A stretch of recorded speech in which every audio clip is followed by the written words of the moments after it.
इथे येत आहेत.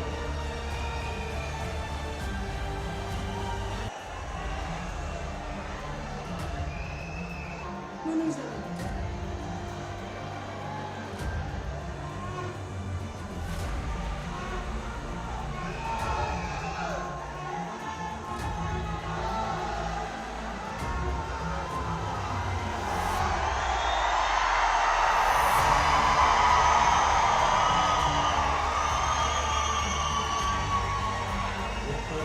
राज्याचे लोकप्रिय भगवान हरी मुख्यमंत्री माननीय श्री योगी आदित्यनाथ महाराज जी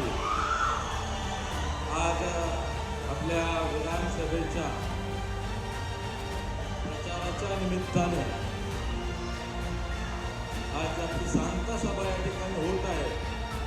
या सभेसाठी आज या ठिकाणी उपस्थित झाले. त्यांच्याबरोबर व्यासपीठावर सर्व आदरणीय सगळेच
आपली इच्छा या ठिकाणी ईश्वरानं पूर्ण केली असं म्हणायला काय हरकत नाही.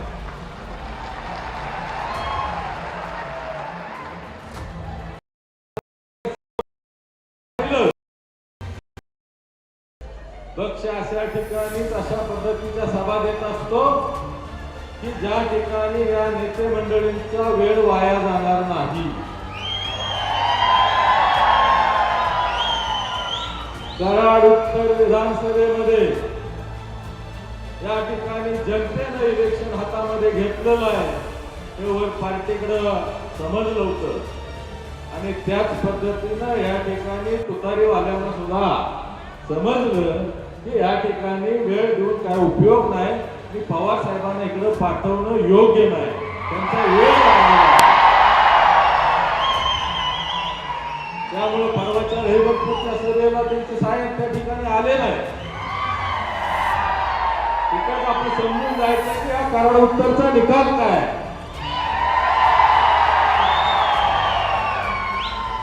कुठेतरी ते त्या सभेमध्ये म्हटले की यावेळेला मला फुलटॉस आलाय, पण त्यांना अजून माहित नाही या महायुतीनं आणि कराड उत्तरच्या जनतेनं हे इलेक्शन हातामध्ये घेतलंय आणि असा फुलटॉस टाकलाय की बॅट सुद्धा बोलून दांड्या पण बोलवणार.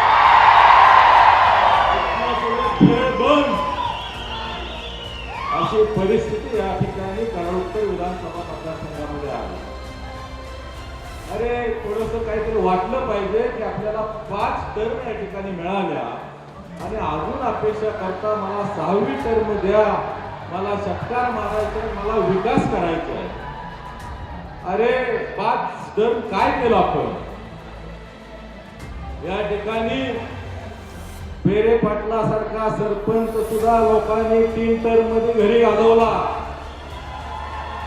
इथल्या लोकप्रतिनिधीचं काय केलं पाहिजे?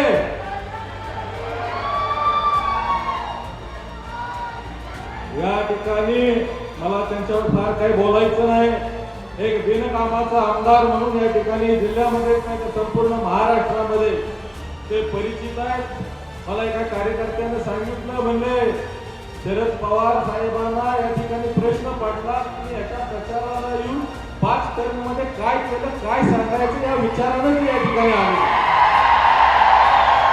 परंतु येणाऱ्या काळामध्ये 5 वर्षामध्ये हा जो काय 25 वर्षामध्ये राहिलेला बॅकलॉग आहे, हा मी आपल्याला विनम्रपणे आपल्या पायाला हात लावून सांगतो की हा बॅकलॉग भरून काढून त्याच्यापेक्षा चांगलं काम या ठिकाणी मी येणाऱ्या 5 वर्षामध्ये तुम्हाला करून दाखवी. आज धनगरवाडी 1995-2000 मधली योजना या ठिकाणी यांना अजिबात काही त्याच्यावर निधी आणता आला नाही. 2014ला युतीचं सरकार आलं आणि या योजनेला या ठिकाणी गती दिली. आज 2024ला या धनगरवाडीचं पाणी 1 महिन्यामध्ये पडतंय. अंगणवाडीचं पाणी आपल्याकडे टेस्टिंग सुद्धा झालं नाही. दुसऱ्या टप्प्याचं पाणी या ठिकाणी तुम्ही आमदार मला केल्यानंतर येणाऱ्या 6 ते 7 महिन्यामध्ये आपल्याला 100% देईल. फडणवीस साहेबांच्याकडनं शब्द घेतला आहे, तारळीचं 50 ते 100 मीटर हेडला पाणी या ठिकाणी देईल. त्याच पद्धतीने उरमोडीचं सुद्धा समर्थगाव उपसा, काशी उपसा सिंचन, गणेशवाडी उपसा सिंचन सुद्धा येणाऱ्या 1 वर्षामध्ये या ठिकाणी पूर्ण केल्या जातील. आणि हा मतदारसंघ औद्योगिकदृष्ट्या जो काही मागास आहे, या ठिकाणी चांगले उद्योग आपल्या केंद्र आणि राज्य शासनाच्या माध्यमातून 100% आणून युवकांच्या हाताला रोजगार देण्याचा प्रयत्न करेल. आणि त्याच पद्धतीनं या ठिकाणी जी काय 40 वर्षापूर्वीची जी परिस्थिती आहे मतदारसंघाची, आज आपण कुठे गेलो तर टोले पिक्चर मधल्याचं फील या ठिकाणी प्रत्येक गावामध्ये येतोय. हा फील घालवण्यासाठी आणि संपूर्ण गावाचा संपूर्ण विकास करण्यासाठी फक्त एक वेळ आपल्याला या शेतकऱ्याच्या मुलाला संधी द्या. 100% तुम्हाला हे संधीचं पूर्ण करून दाखवी. या ठिकाणी आपल्याला योजना ऐकायचंय. मला सुद्धा तुमच्यापेक्षा जास्त गडबड झाली त्यांना ऐकण्याची. आणि त्यासाठी येणाऱ्या 20 तारखेला आपल्याला 2 नंबरला आपलं चिन्ह आहे, या कमळ चिन्हासमोरचं बटन असं दाबायचे आहे की या आमदाराला जो काही 1 नंबर मिळालाय ना, या पश्चिम महाराष्ट्रामध्ये 1 नंबरच्या लीड न पडले पाहिजे अशा पद्धतीने त्यांची व्यवस्था करा. आणि येणाऱ्या 23 तारखेला आपण सगळ्यांनी गुलाला कराडला या एवढंच या ठिकाणी सांगतो. जय हिंद, जय महाराष्ट्र.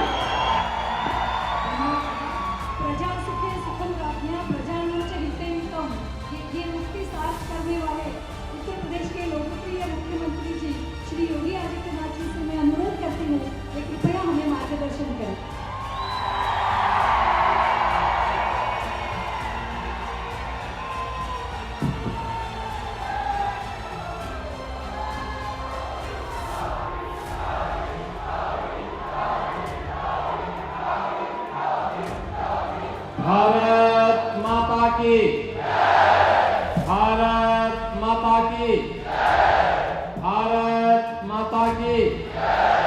वंदे वंदे वंदे. छत्रपति शिवाजी महाराज की, छत्रपति शिवाजी महाराज की, धर्मवीर संभाजी महाराज की, संभाजी महाराज की. नमः पार्वती पतिये हर हर.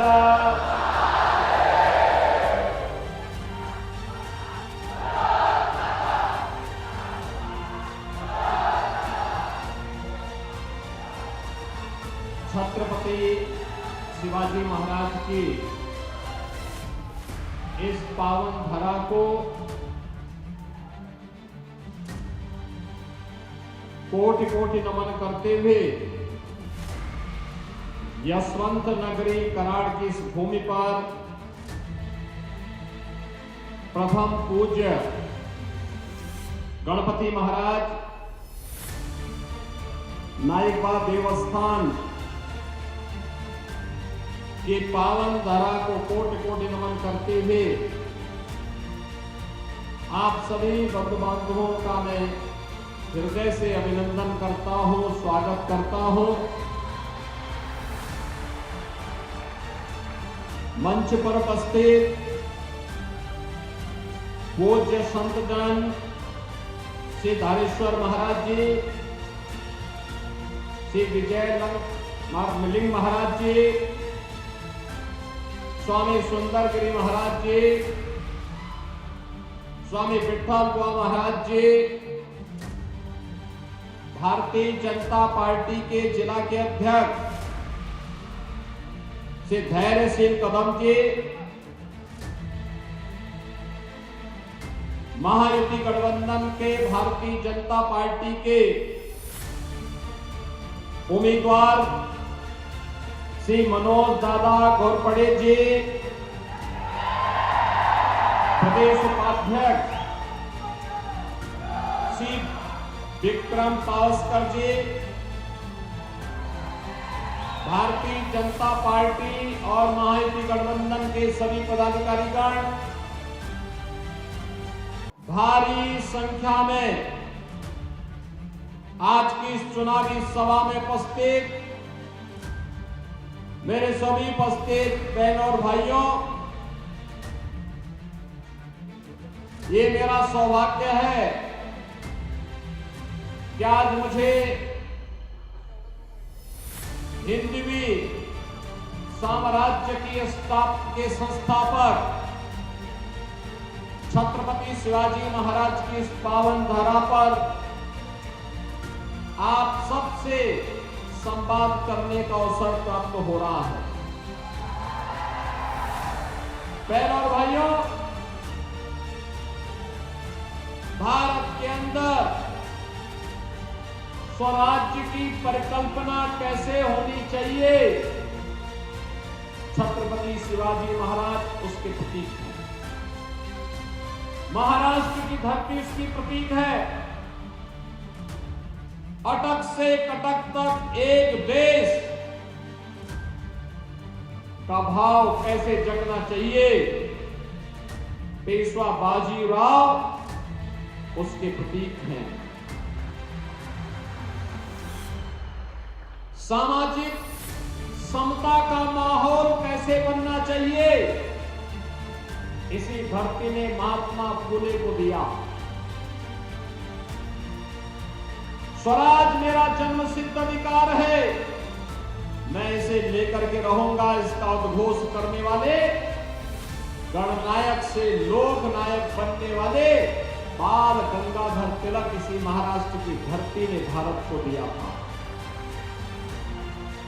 1857 के प्रथम स्वातंत्र समर को, जिसे कुछ कथित इतिहासज्ञ क्रांति मात्र कहते थे, उसे प्रथम स्वातंत्र समर कहने वाले वीर सावरकर, जिन्हें एक जन्म में 2 आजीवन कारावास की सजा हुई, ऐसे वीर सावरकर इसी महाराष्ट्र की देन है।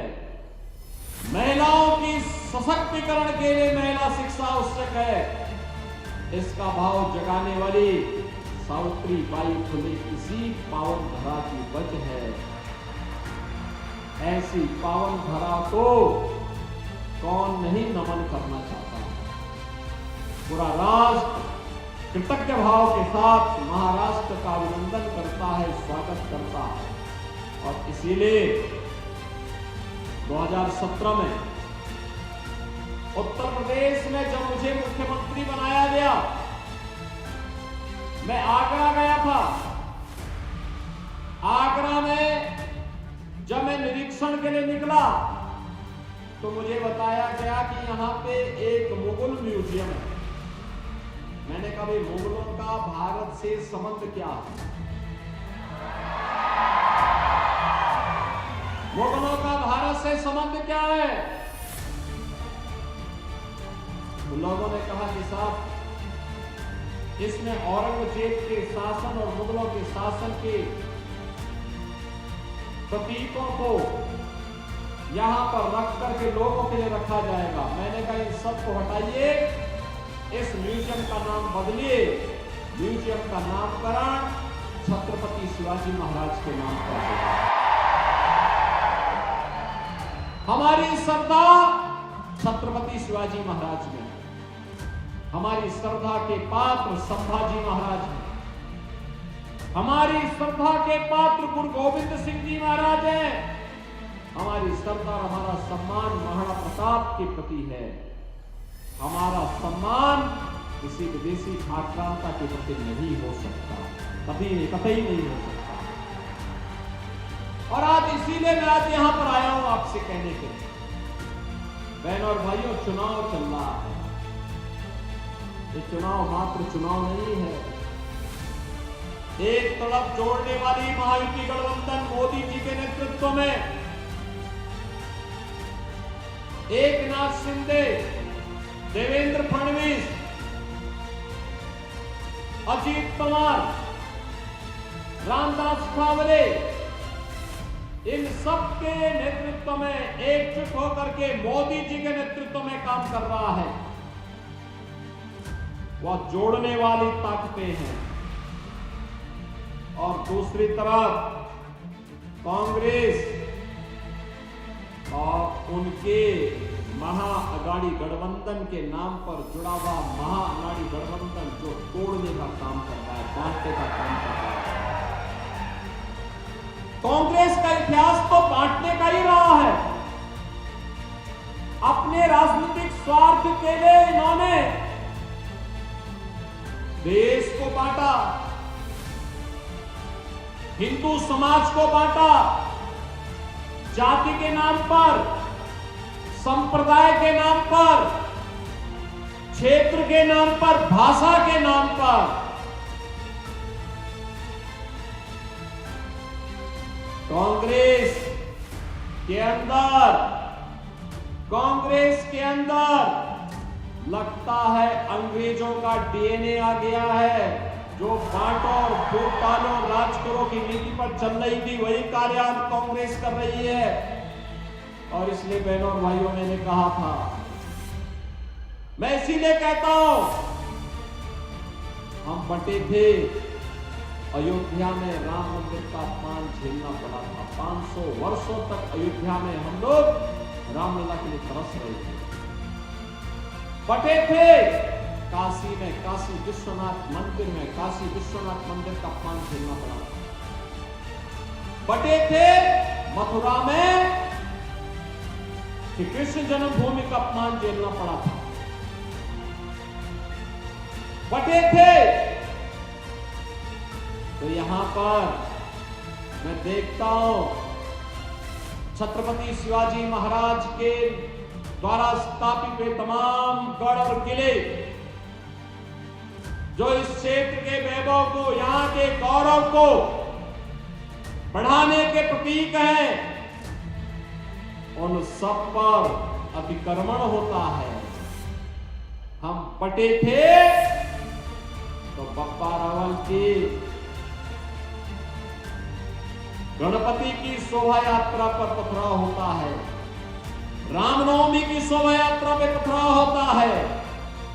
और इसलिए अब बटना नहीं है। बटे थे तो कटे थे, एक रहेंगे तो सेफ रहेंगे, इस भाव के साथ अब हमें इस चुनावी समर में पूरे देश को एकजुट करने के लिए फिर से कार्य करना है। और इसी भाव के साथ आज मैं आपके पास आया हूं आपसे कहने के लिए, आज मोदी जी के नेतृत्व में हम एक नए भारत का दर्शन कर रहे हैं। बहनों और भाइयों, ये वही भारत है 2014 के पहले पाकिस्तान घुसपैठ करता था, आतंकी वारदात को अंजाम देता था, तो तब कांग्रेस के लोग कहते थे, कांग्रेस नेतृत्व की सरकार, यूपीए सरकार कहती थी कि पाकिस्तान के खिलाफ मत बोलो, क्योंकि संबंध खराब हो जाएंगे। उनके लिए देश हित की कीमत पर पाकिस्तान के साथ संबंध आवश्यक हो गए थे। और आज नया भारत है। पाकिस्तान भारत की सीमा का अतिक्रमण करने का तो साहस नहीं कर सकता, क्योंकि उसे मालूम है नया भारत है। नया भारत छेड़ता नहीं है, लेकिन कोई छेड़ता है तो उसको छोड़ता भी नहीं है। ये नया भारत है, छोड़ता नहीं है। ये नया भारत है, अपने नागरिकों को बांटता नहीं है, सबका साथ और सबके विकास के नाम पर पूरे देश को जोड़ने का काम करता है। ये नया भारत है, योजनाओं का लाभ सबको देंगे, सुरक्षा सबको देंगे, लेकिन तुष्टीकरण किसी का नहीं करेंगे। इस भाव के साथ कार्य करता है और उसी भाव के साथ आज आपको जोड़ने के लिए मैं आपके पास आया कि मोदी जी के नेतृत्व में देश की सीमाएं सुरक्षित, कश्मीर में आतंकवाद की प्रतीक धारा 370 हमेशा के लिए समाप्त हो गई, पूरी तरह समाप्त हो गई। आतंकवाद की अंतिम ताबूत पर कील ठोकने का काम आज मोदी जी के नेतृत्व में भारतीय जनता पार्टी की सरकार ने कर दिया है। अब कोई भारत के अंदर आतंकवाद फैलाने का तो साहस नहीं कर पाएगा, लेकिन कांग्रेस कहती है कि हम फिर से धारा 370 को लाएंगे, यानी आतंकवाद को पनपाएंगे, निर्दोष नागरिकों को मरवाएंगे। कांग्रेस की इस मंशा को सफल नहीं होने देगा। बहनों और भाइयों, कांग्रेस की बांटो और फूट डालो राज करो की राजनीति को सफल नहीं होने देना है। कांग्रेस की आतंकवाद और नक्सलवाद को बढ़ाने की इस राजनीति को हमें आगे नहीं बढ़ने देना है। कांग्रेस की भ्रष्टाचार पोषक सरकारों को फिर से आने नहीं देना है। यही कहने के लिए आज मैं आपके पास आया हूं, आपसे कहने के लिए कि आज तो आपने देखा होगा ये महायुति गठबंधन की सरकार अब तो पहले से मोदी जी के नेतृत्व में पूरे देश के अंदर 4 करोड़ लोगों को एक आवास मिला, 10 करोड़ गरीबों के घर में शौचालय बने, 10 करोड़ लोगों के घर में उज्ज्वला योजना का रसोई गैस का फ्री में कनेक्शन पहुंचा, 12 करोड़ किसान पूरे देश के अंदर प्रधानमंत्री किसान सम्मान निधि का लाभ प्राप्त कर रहा है, 50 करोड़ लोग आयुष्मान भारत में प्रतिवर्ष 5 लाख रुपए की फ्री चिकित्सा प्राप्त कर रहे हैं। और मोदी जी ने घोषणा कर दी, आदेश भी कर दिया है कि 70 वर्ष से ऊपर के प्रत्येक व्यक्ति को फ्री में उपचार की सुविधा उपलब्ध करवाएंगे। बहनों और भाइयों, पहली बार हो रहा है जब 80 करोड़ लोग, 80 करोड़ भारतवासी फ्री में राशन प्राप्त कर रहे हैं। ये नया भारत है, सुरक्षा भी दे रहा है, लोक कल्याण और गरीब कल्याणकारी कार्य भी कर रहा है। इंफ्रास्ट्रक्चर के लिए भी हाईवे बन रहे हैं, रेलवे का विस्तार हो रहा है, नए नए एयरपोर्ट्स बन रहे हैं, IIT, IIM, AIIMS, 1 district 1 medical college, हर घर नल की योजना भी क्रियान्वित हो रही है। यानी विकास के काम भी है तो विरासत का सम्मान भी है। याद करिए बाबा साहब डॉक्टर भीमराव अंबेडकर के पंचतीर्थ मोदी जी के नेतृत्व में। याद करिए 500 वर्षों का इंतजार समाप्त करके अयोध्या में भगवान राम का भव्य मंदिर का निर्माण भी आज Bharatiya Janata party double engine सरकार के नेतृत्व में, मोदी जी के नेतृत्व में अयोध्या में स्थापित हो गया।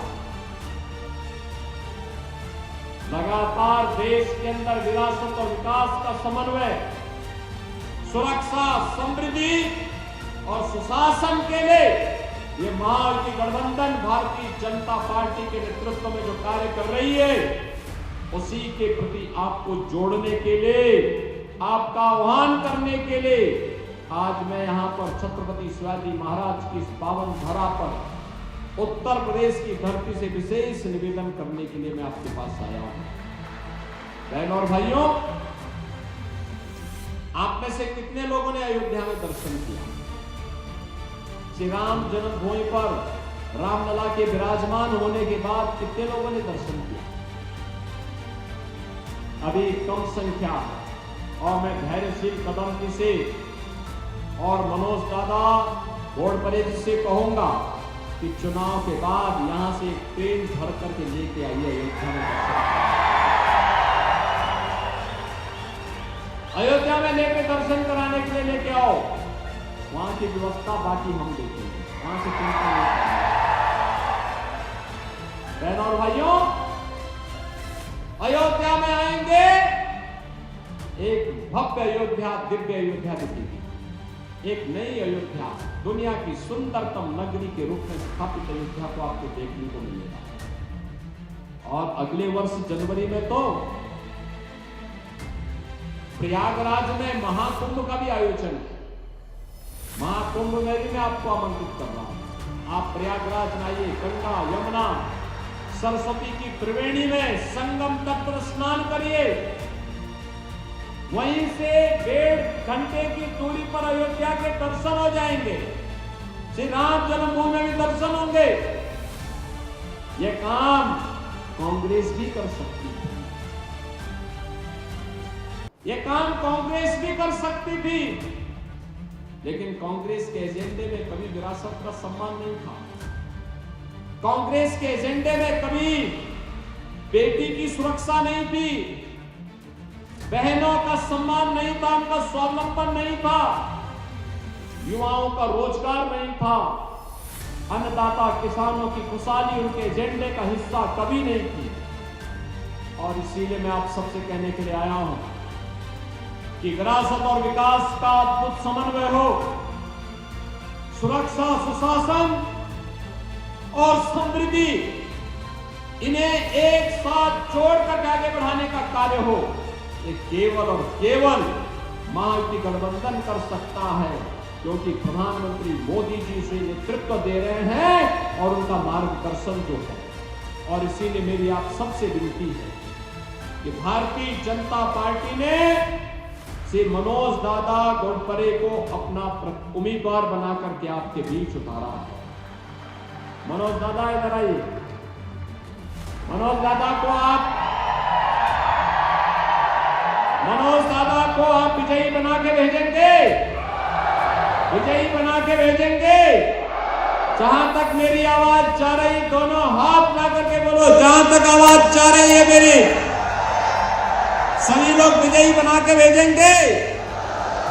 आपका आशीर्वाद मिलेगा। कमल चुनाव चिन्ह पर इन्हें भारी बहुमत से विजयी बना के भेजेंगे। तो फिर मेरे साथ बोलेंगे, भारत माता की, भारत माता की जय श्री राम, जय जय श्री राम।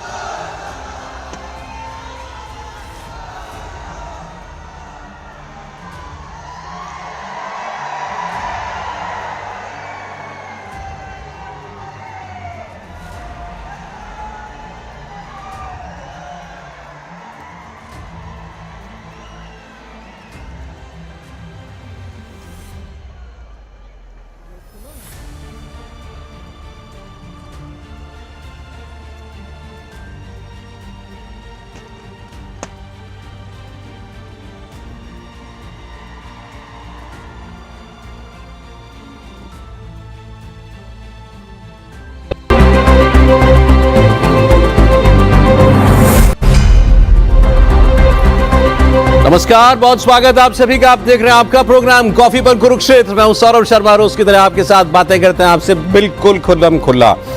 देश के अंदर एक नारा इस वक्त सबसे ज्यादा चल रहा है, एक हो जाओ हिंदुओं, बटोगे तो कटोगे, एक रहोगे तो सेफ रहोगे।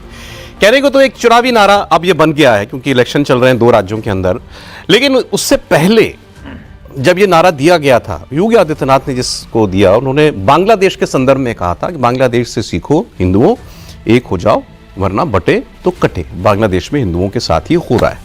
अब आज बहुत लोग पूछते हैं भाई ये नारा तो चलिए ठीक है, नारे हिट हो जाते हैं, लेकिन इसका असर भी क्या होगा, कुछ होगा क्या? आज इसकी हम लोग कुछ पड़ताल करने की कोशिश करेंगे कि ये समाज के अंदर, हिंदू समाज के अंदर अगर किसी किसी जागरण को लेकर के ये नारा दिया गया है तो कितना इफेक्टिव है। और आपको मैं आज एक ऐसे मेहमान से मिलवाऊंगा जो अपने स्तर पर यही काम कर रहे हैं, मतलब हिंदू चेतना को जगाने की या हिंदुओं को एकजुट होने की अपील भी वो करते हैं, और उनका मानना है कि समाज में ये काम हो रहा है और कामयाबी से हो रहा है। स्वामी दीपांकर जी आज हमारे साथ प्रोग्राम में आए हैं। स्वामी जी बहुत स्वागत आपका कॉफी पर कुरुक्षेत्र में। प्रदीप सिंह जी हमारे साथ हैं। प्रदीप जी बहुत स्वागत आपका। सर शांतनु गुप्ता जी मेरे साथ हैं। अच्छा, स्वामी जी ने भिक्षा यात्रा शुरू की नवंबर 2022 में। अभी किस चीज़ की भिक्षा मांगते हैं जब लोगों के पास जाते हैं तो ये उनसे हम पूछेंगे, लेकिन अभी न्यूज़ में आपकी